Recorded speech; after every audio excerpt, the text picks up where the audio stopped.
हरे कृष्ण। तो जैसा कि हम देख रहे हैं, ये चतुर्थ स्कंद में हम लोग देख रहे हैं कि कैसे शिव जी की महिमा का वर्णन बताया जा रहा है। उनका आचरण, उनका वैष्णव के रूप में भगवान के प्रति भक्ति, प्रेमा भक्ति, और उनका जो माता सती के प्रति जो भाव है उसको हम देख रहे हैं। और आज बहुत शुभ दिन है, महाशिवरात्रि दिन है। तो आज के इस शुभ दिन में मैं उनसे उनके चरणों में आशीर्वाद की कामना करती हूँ। और प्रार्थना करती हूँ कि वो मुझे कृपा प्रदान करे। और वैष्णव में सर्वश्रेष्ठ है और वरिष्ठ वैष्णव है। तो उनके चरणों में मेरी प्रार्थना है कि वो मुझे कृपा प्रदान करे, आशीर्वाद प्रदान करे, और भक्ति में आगे बढ़ने का आशीर्वाद मुझे प्रदान करे। और जाने अनजाने मुझसे उनके विषय में बोलने में अगर कुछ त्रुटि होती है तो वो मुझे क्षमा कर दे, क्योंकि मेरा जैसा पतित जीव उनके बारे में क्या स्तुति कर सकता है, उनके बारे में क्या बोल सकता है। लेकिन उसमें जो प्रयास कर रहे हैं, आशीर्वाद की कामना करते हैं, और कुछ त्रुटि हो जाए तो क्षमा कर दीजिएगा। हरे कृष्ण। तो ये बहुत सुंदर यहाँ पे बताया जा रहा है कि कैसे शिव जी तथा माता सती कैसे वैष्णव के रूप में कार्य कर रहे हैं। जैसे हम देख रहे हैं कि शिव जी जो है अपने ससुर के साथ उनका जो अनबन हुई थी, वो अभी भी तनाव उनमें बना हुआ है। लेकिन हम देख रहे हैं कि वहां पे दक्ष प्रजापति ने दूसरा और यज्ञ का आयोजन किया है। और उस यज्ञ में अ, सभी उनकी जो रिलेटिव्स है, मतलब उनकी जो बेटियां है, सभी अपने दामाद के साथ, अपने सभी संगे संबंधियों के साथ उपस्थित है। अनेक अनेक देवता, ऋषिगण, सब कुछ अपने गणों के साथ वहां पे उपस्थित है। तो ये जो तनाव दामाद और ससुर के बीच में है, तो ये माता सती को बहुत खलती है। मतलब कैसे ना, कि देखा जाता है इस भौतिक जगत में भी हम देखते हैं, कुछ जब अनबन हो जाती है तो ज्यादा हम कुछ कर नहीं पाते। मतलब कैसे ना कि अभी मायके वालों के साथ में जब ससुराल वालों का कुछ अनबन हो जाता है तो ऑब्वियसली हम डिस्टर्ब हो जाते, हम समझ नहीं पाते। खास करके ऐसे फेस्टिवल के समय में कि क्या किया जाए, जाना चाहिए या नहीं जाना चाहिए। तो यहाँ पे भी माता सती का यही परिस्थिति, उनका मनस्थिति को हम देख रहे हैं कि ऐसे है कि सब सगे संबंधी वहां पर आने वाले हैं, मौसी आने वाली है, मौसे आने वाले हैं, उनके सब परिवार वहां पे आने वाले हैं। तो ये एक मौका होता है, मतलब ऐसे जो फेस्टिवल जब हम करते हैं तो उसका एक मौका होता है कि सारे सगे संबंधी एक साथ आए और उत्साह को बढ़ाते हैं, सब एक दूसरे के साथ आदान प्रदान करते हैं, प्रेम का आदान प्रदान वहां पे देखा जाता है। तो ये खास करके स्त्रियों में ज्यादातर देखा जाता है कि ये सबके साथ मिलना, एक साथ बैठना, उनके साथ में बातें करना, ये खास करके स्त्रियों का ये गुण बताया गया है। ये भगवान के द्वारा ही आशीर्वाद और वरदान भी कह सकते हैं ये कि स्त्रियों को दिया गया है। क्योंकि स्त्रियां क्या है, परिवार को जोड़े रखती है। हम देखते हैं इस जगत में भी हम अनुभव करते हैं, जो पुरुष होते हैं ना वो इतना मतलब ऑब्वियसली वो भी, उनमें भी प्रेम भावना होती है। लेकिन स्त्रियां कैसी है ना, उनका जो ऐसा मृदु स्वभाव होता है कि वो तुरंत क्षमा करने का उनका एक भाव होता है। और वो एक ममता उनमें ज्यादा होती है, तो वो इतना ज्यादा सोच विचार नहीं करती। लेकिन एक बार अगर सोच लिया तो उसका वो जो पार्वती का रूप है वो कभी काली या दुर्गा बन जाएगा वो बोल नहीं सकते। लेकिन उनमें एक ममतामय हृदय होने के कारण वो परिवार को जोड़ के रख रख सकती है। तो ये जो पारिवारिक संबंध है, ये स्त्री के ऊपर ज्यादा डिपेंड करता है कि वो किस प्रकार से डील करती है अपने मायके वाले और ससुराल वाले के। तो यहाँ पे माता पार्वती के रूप में हमें यही सिखाया जा रहा है। और दक्ष प्रजापति के समय में, मतलब शिव जी जो है वो भी हमें आचरण दिखा रहे, वो सिखा रहे आचरण से कि कैसे एक जो पति है उसका इस सिचुएशन में क्या रोल होना चाहिए। और जैसे माता पार्वती जाना चाह रही है, तो वो तो पति तो जाने की इच्छा नहीं कर रहे, क्योंकि वो जो मन मुटाव है तो वो तो है, क्योंकि उनको पता है कि आगे जाके क्या होने वाला है। जैसे देखिए जो स्त्री होती है वो एक ममता भरी है, तो वो ज्यादा सोच विचार नहीं करती है कि आगे क्या होगा क्या नहीं होगा। वो तो बस प्यार करना जानती है और प्यार लेना देना ये सब जानती है। लेकिन यहाँ पे देखा जाता है जो पुरुष होते हैं वो सोचता है कि हाँ इसका आगे क्या होने वाला है। हम लोग भी अनुभव करते हैं ना, कभी कभी हमें भी रोका जाता है। तो इसलिए हम ज्यादा वो रिलेट कर पाते हैं माता पार्वती के साथ में। जैसे कोई फेस्टिवल है तो सज धज के जाना, तैयार होके जाना, जैसे शादी जैसा फेस्टिवल है तो अपने आप को तैयार करना। तो ये स्त्रियों का एक स्वाभाविक स्वभाव है कि, और ये भगवान ने भी वरदान उनको दिया है। तो हम देख रहे हैं कि वो जाना चाहती है, लेकिन यहाँ पे क्या कर रहे हैं, शिव जी उनको अनुमति नहीं दे रहे हैं। तो इसलिए वो मनाने का प्रयास कर रहे हैं। और वो कैसे, किस प्रकार से मना रहे हैं, तो ये इसमें बताया गया 11वें श्लोक में। वो बता रहे हैं कि हे शिव जी, आप तो क्या है, आप आत्म साक्षात्कार मतलब आत्मवेत्ता है, मतलब आप सब कुछ जानने वाले हैं। आत्मवेत्ता मतलब क्या, आत्मा के स्तर पर रहकर आप सब कुछ, शरीर क्या है, पदार्थ क्या है, जीव क्या है, भगवान क्या है, ये ईश्वर क्या है, ये प्रकृति क्या है, कर्म क्या है, और ये किस प्रकार से ये सारा ब्रह्मांड स्थित है, और इसका अंतिम कारण भगवान है, और ये सब कुछ आप जानने वाले हैं।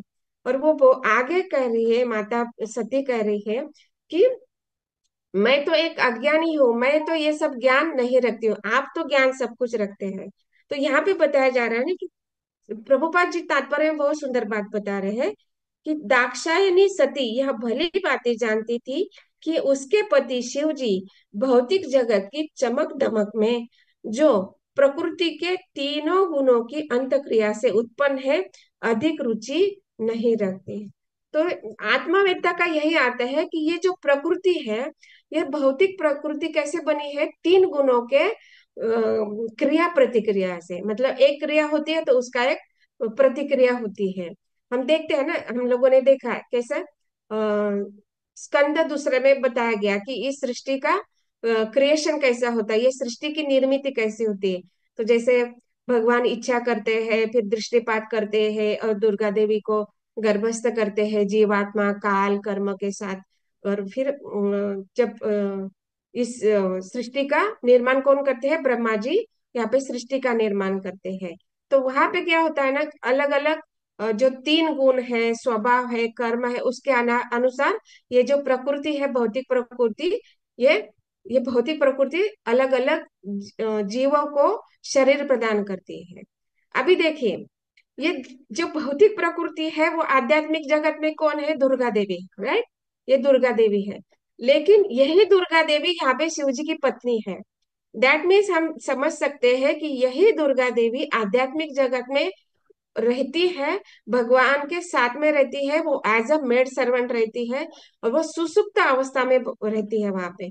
और वो आध्यात्मिक जगत में वो पूरा ज्ञान रखती है कि भगवान की इच्छा क्या है, ये भगवान की सृष्टि कैसे होने वाली है, तीन गुण क्या है, कर्म क्या है, स्वभाव क्या है, कैसे कैसे जीवों के स्वभाव के अनुसार, तीन गुणों के अनुसार शरीर प्रदान करने हैं। ये पूरा ज्ञान माता सती को वहां पे है। लेकिन यहाँ पे भौतिक जगत में आने के कारण उनका रोल यहाँ पे पूरी तरह से बदल गया है।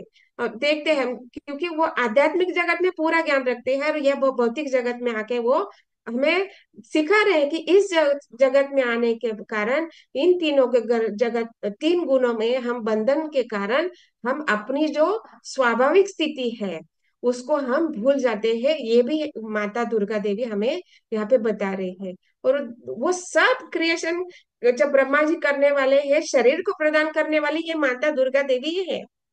लेकिन इस भौतिक जगत में आके वो पूरा विस्मृत हो गए, यही हमें यहाँ पे दिखा रहे हैं। और वो क्या बोल रहे हैं कि आप आत्मवेत्ता है, जबकि देखा जाए तो माता सती भी आत्मवेत्ता है, पूरा ज्ञान उनके पास है। लेकिन यहाँ पे उनका रोल बताया गया, रोल बदल गया है।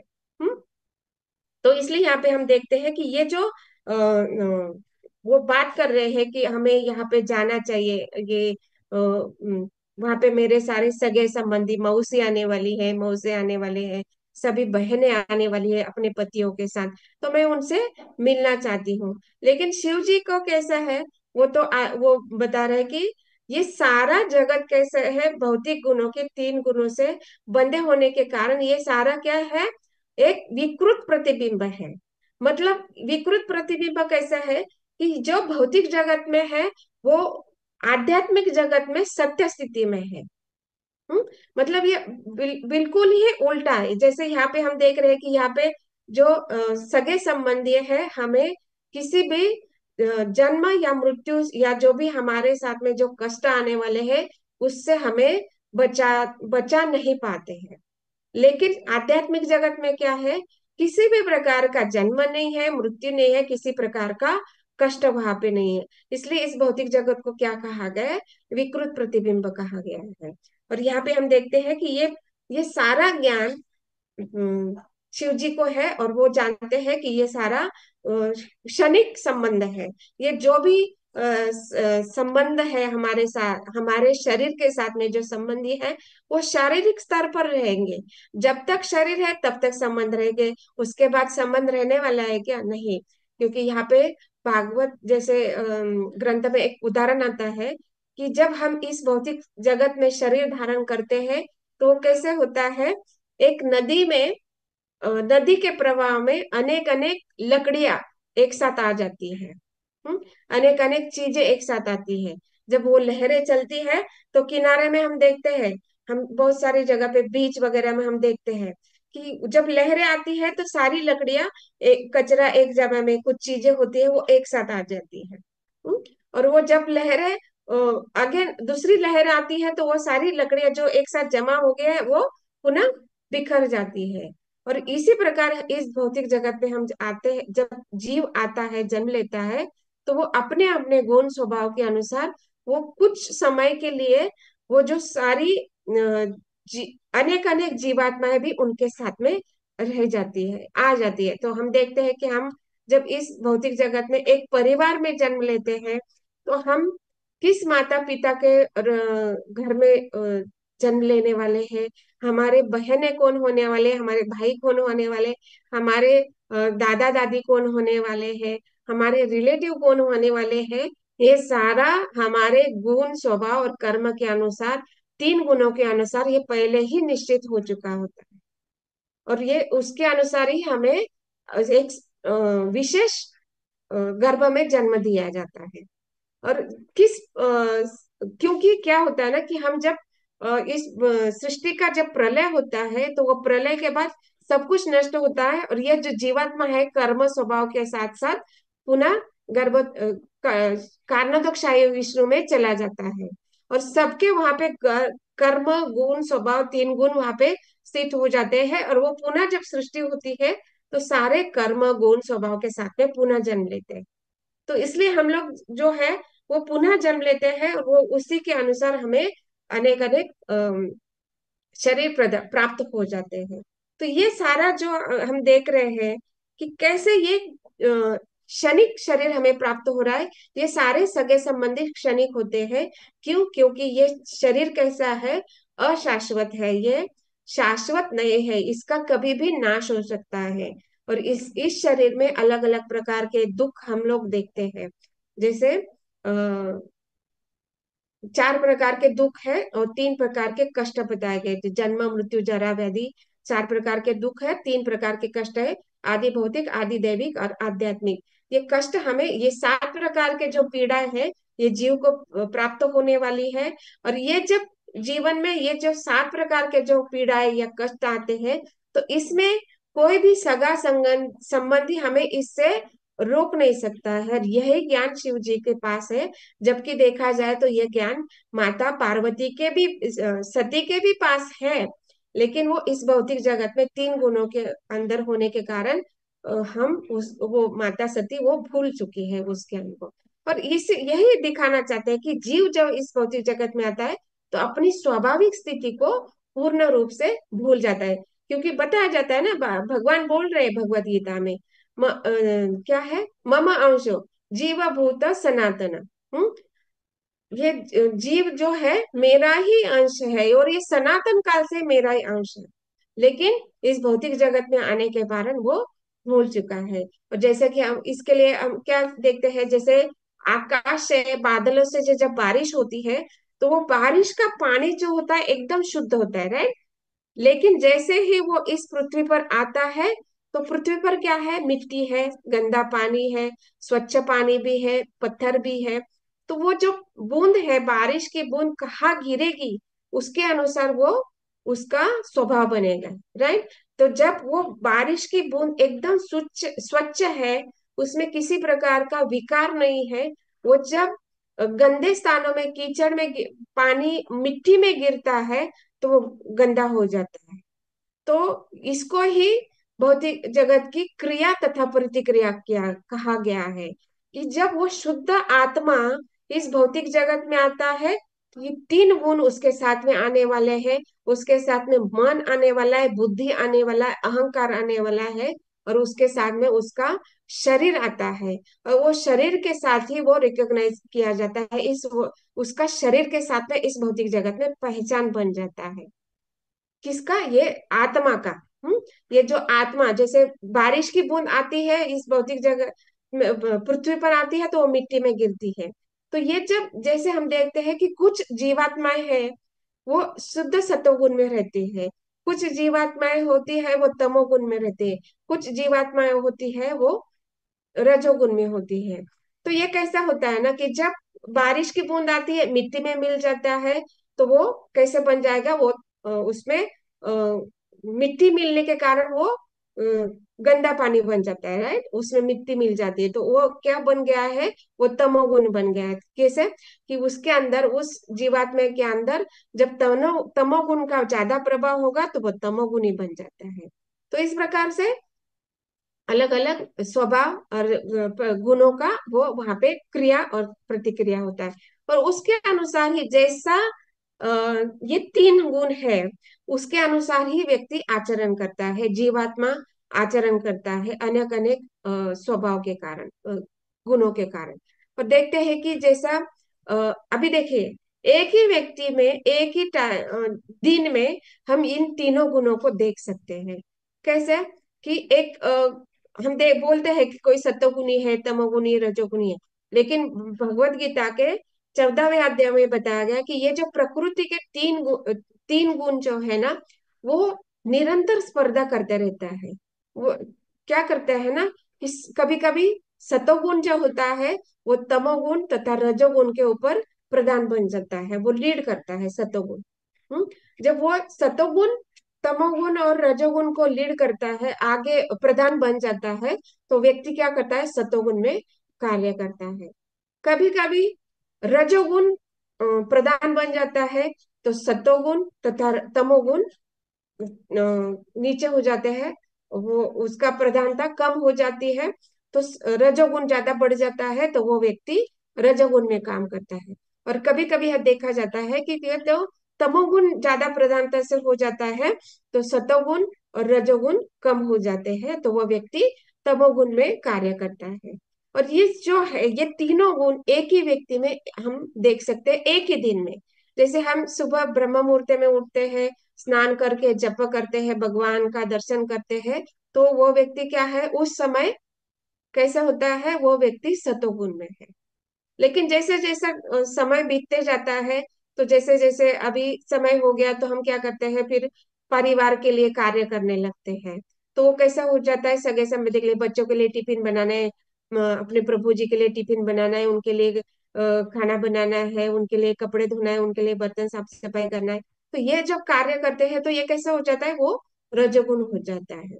और जैसे जैसे हम इस कार्य में लिप्त हो जाते हैं कि नहीं मेरा ये तमोगुण कैसे बढ़ता है ना, कि हम आलस हो जाता है, निद्रा आती है, और हम कोई भौतिक कार्य नहीं कर, मतलब कोई आध्यात्मिक कार्य करना नहीं चाहते हैं, तो वो तमोगुण बढ़ जाता है। तो एक ही व्यक्ति में अलग अलग समय में हम इन तीनों गुणों को देख सकते हैं। तो ऐसा नहीं है कि वो व्यक्ति जब सतोगुण में ब्रह्म मुहूर्त में उठा है, वो सतोगुण में कार्य कर रहा है, तो वहां पे रजोगुण या तमोगुण नहीं है। वो तीन दोनों भी गुण उसके साथ में रहते हैं। देखिए, जब हम सुबह ब्रह्म मुहूर्त में उठते हैं, तो जब करने का प्रयास करते हैं, तो मन क्या बोलता है, अरे बाहर बहुत ठंडी है, शरीर क्या बोलता है, बहुत ठंडी लग रहा है, अभी थोड़ा शॉल वगैरह ओढ़ लेना चाहिए या स्वेटर वगैरह पहनना चाहिए। तो ये क्या हो रहा है, हम लोग शरीर के लिए कार्य कर रहे हैं, तो ये क्या हो गया है। हाँ? और ये फिर कभी कभी मन करता है नहीं अभी थोड़ी देर सो जाओ, अभी बहुत ठंडे है, थोड़ी देर में उठने के बाद में जॉब करेंगे। तो ये क्या हो गया, ये पहले तो सत्वगुण में था, लेकिन अभी क्या हो गया, शरीर के प्रति आसक्त हो गया, तो क्या हो गया, रजोगुण उसमें प्रदान हो गया। लेकिन अभी रजोगुण प्रदान हो गया, तो दैट मीन्स क्या होगा, ये तीनों गुणों का वहां पे स्पर्धा हो रही, पहले सत्वगुण में थे, अभी रजोगुण डोमिनेट हो गया।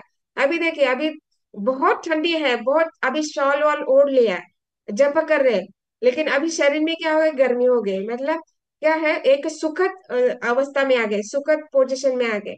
बहुत सुख का अनुभव कर रहे, शॉल वॉल ओढ़ लिया, गर्मी लग रही, राइट। तो अभी क्या हो रहा है, अभी नींद आने लग रही। हाँ? तो दैट मीन्स क्या हो रहा है, वहां पे तमोगुण का प्रभाव बढ़ रहा है।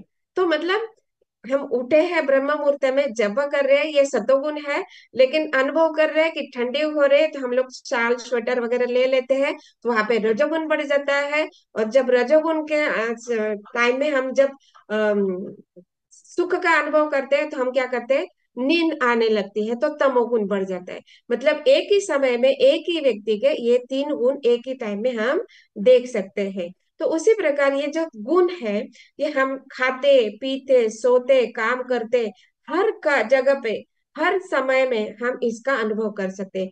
खाने में भी तीन प्रकार के गुण देखे जाते हैं, विचारों में तीन प्रकार के गुण देखे जाते हैं, अपने आचार में तीन गुण के प्रभाव को हम देखते हैं, और ये काल में भी, समय भी के अनुसार भी तीन गुणों का प्रभाव को हम देख सकते हैं। तो ये तीन गुणों के प्रभाव के कारण सारे जीव जो है इस भौतिक जगत में कार्य करते रहते हैं।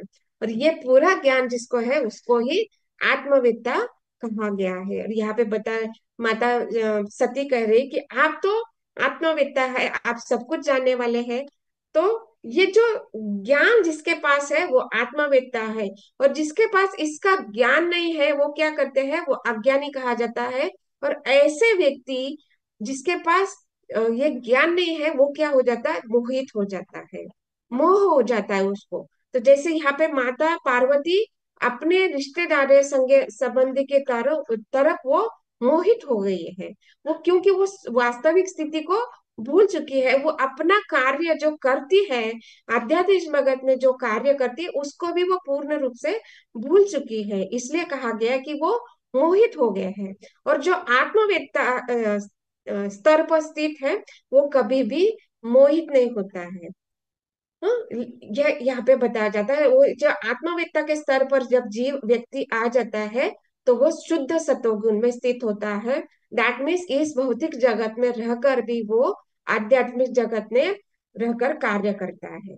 भले ही वो इस शरीर में हो या किसी भी स्थिति में हो, वो आध्यात्मिक स्तर पर ही रहकर भगवान के साथ अपना संबंध बनाए रखता है।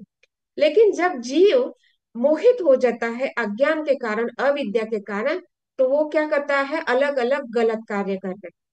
जैसे यहाँ पे बताया जा रहा है कि माता सती वो अपने सगे संबंधी की ओर आकर्षित है, तो वो क्या है, एक प्रकार का मोह है। और ये शिव जी में किसी प्रकार का मोह हम नहीं देख रहे हैं।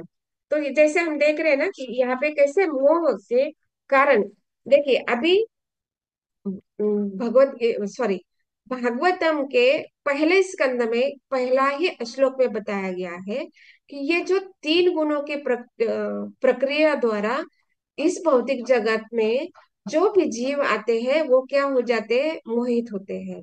और ये जो भगवान है, भगवान की ये तीन गुणों की प्रतिक्रिया कैसी होती है, इसके द्वारा भी ये बड़े बड़े ऋषि मुनि तथा बड़े बड़े देवतागण भी मोहित हो जाते हैं।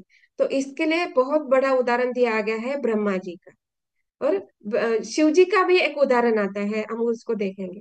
तो ब्रह्मा जी का उदाहरण किसको याद है कि शिव जी जो ब्रह्मा जी है, वो भगवान को नहीं जान पाए और वो मोहित हो गए, बहुत प्रसिद्ध उदाहरण है। याद है किसी को, वो ब्रह्मा जी? अपने अपने बेटी के और मोहित हो गया ना। हाँ, वो भी है, और एक बहुत प्रसिद्ध लीला है। हाँ, ब्रह्म विमोचन लीला। हाँ, ब्रह्म विमोचन लीला माता जी। करेक्ट। तो ये ब्रह्म विमोहन लीला, तो वहां पे ब्रह्मा जी बड़े बड़े, अभी देखिए ब्रह्मा जी कौन है इस सृष्टि के करता है, राइट, सृष्टि के निर्माता है।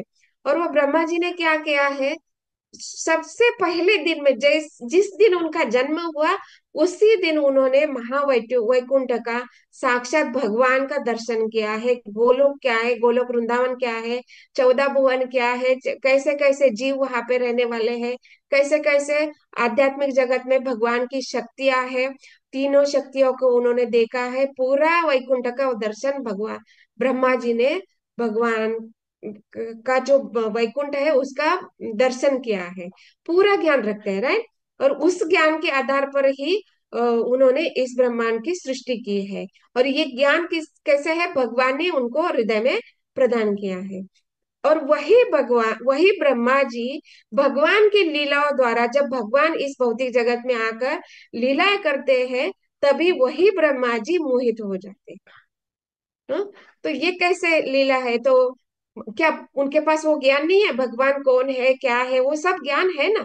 लेकिन ये भगवान की लीला है, ये भगवान की लीलाओं द्वारा भगवान दिखाना चाहते हैं कि जीव कैसे मोहित हो जाता है, चाहे वो किसी भी आध्यात्मिक जगत का हो या भौतिक जगत का हो। इस भौतिक जगत में आने के कारण वो कभी कभी मोहित हो सकता है। हम देखते हैं कि जब भगवान लीला कर रहे हैं थे, ये गोचारण लीला जब कर रहे थे, वहां पे अपने सगे जो सखाओं के साथ लीलाएं कर रहे थे, तो वहां पे झूठन भी खा रहे हैं।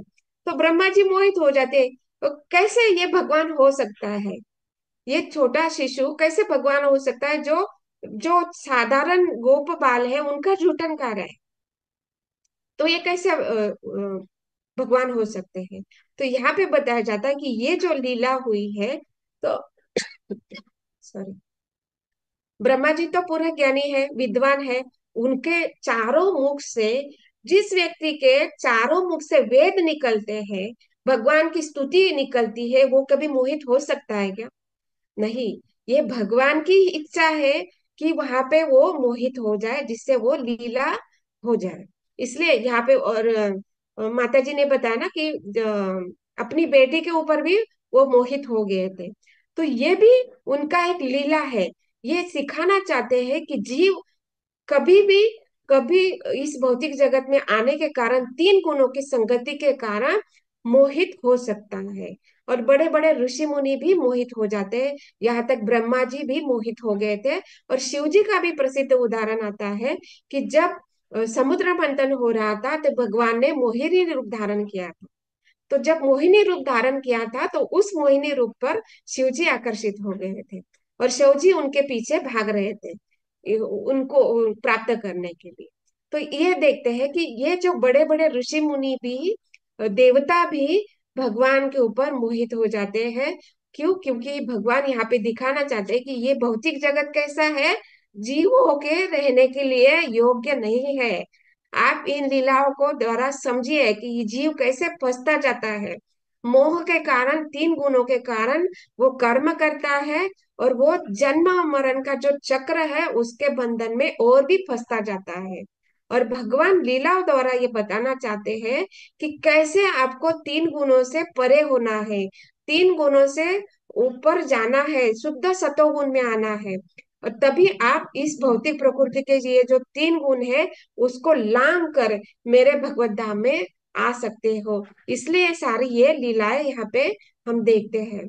और इस लीलाओं से द्वारा हमें समझना है कि कैसे कैसे हम ये जो तीन गुणों से बंध न होकर हमें इनको पार करना है, जैसे भगवत गीता में बताया गया है, दैवी हेषा गुणमया मम माया दुरतया। और ये जो माया है, ये भौतिक प्रकृति का जो बंधन है, ये कैसा है, भगवान के द्वारा ही दिया गया है। और वो दैवी कहा गया है क्योंकि वो भगवान से ही आती है। ये बहिरंगा शक्ति जो है, दुर्गा देवी की जो प्रकृति है, ये कैसे भगवान से ही आते हैं। और ये जब तक भगवान कृपा नहीं करेंगे, तब तक इस जो माया है उसको हम लांग नहीं सकते हैं। इसलिए यहाँ पे हमें क्या करना है, भगवान की कृपा प्राप्त करनी है। और ये भगवान की कृपा कैसे प्राप्त करेंगे, हम सब जानते हैं। गुरु की शरण करना है और शरण लेनी है, वैष्णव का शरण लेना है। और आज बहुत महत्वपूर्ण दिन है, महाशिवरात्रि है। तो हमें शिव जी के शरण में जाना है और उनसे प्रार्थना करनी है कि आप सबसे, इस ब्रह्मांड के सबसे श्रेष्ठ वैष्णव है, और आप हमें आशीर्वाद दीजिए कि किस प्रकार से हमें भगवान की शरण करनी, ग्रहण करनी है। जिस प्रकार आप एकांत में रहकर भगवान का स्मरण करते हो, उसका एक बूंद मात्र भी आम पर मिल जाए तो हमें अब भगवान का धाम प्राप्त हो सकता है। ऐसी प्रार्थना हमें शिव जी के चरणों में आज करनी है, जिससे हम क्या कर सकते हैं, इससे शिव जी और भी प्रसन्न होते हैं। कि क्योंकि उनके आराध्य देव कौन है, भगवान विष्णु है। और जब भगवान विष्णु को हम मानते हैं तो शिव जी अति प्रसन्न हो जाते हैं। और शिव जी कैसे हैं, हम जानते हैं, शिव जी आशुतोष है, वो बहुत जल्दी प्रसन्न हो जाते हैं। तो इसलिए हमें शिव जी के चरणों में प्रार्थना करनी कि आप हमें कृपा प्रदान कीजिए कि हम भगवान की भक्ति बहुत अच्छी तरह से कर सके। तो इस प्रकार यहाँ पे ये बताया जा रहा है कि हमें अपने शारीरिक स्तर पर रहकर ये सारे मोहों को त्याग कर हमें ज्ञान तथा वैराग्य की कुल्हाड़ी से इस जो आसक्ति है, इस आसक्ति को काट डालना है। जैसे भगवत गीता के 15वें अध्याय में भगवान बता रहे तीसरे और चौथे श्लोक में, हाँ, कि ये जो ज्ञान तथा वैराग्य के शस्त्र से हमें ये आसक्ति का जो पाश है, बंधन है, उसको काटना है। और यही यहाँ पे शिव जी दिखाना, बताना चाहते हैं माता पार्वती को कि आप ये शाश्वत शारीरिक संबंध के लिए आप मोहित मत रहिए, इसके प्रति आकर्षित मत रहिए।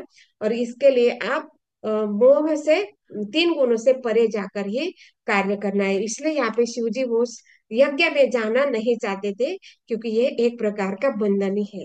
और शिव जी कभी भी बंधन में नहीं पड़ने वाले हैं, क्योंकि वो आत्मवेत्ता है। और यही बात यहाँ पे इस श्लोक में समझाने का प्रयास किया गया है। तो ग्रंथराज श्रीमद् भागवतम की जय, श्रील प्रभुपाद की जय। Hare Krishna. Thank you so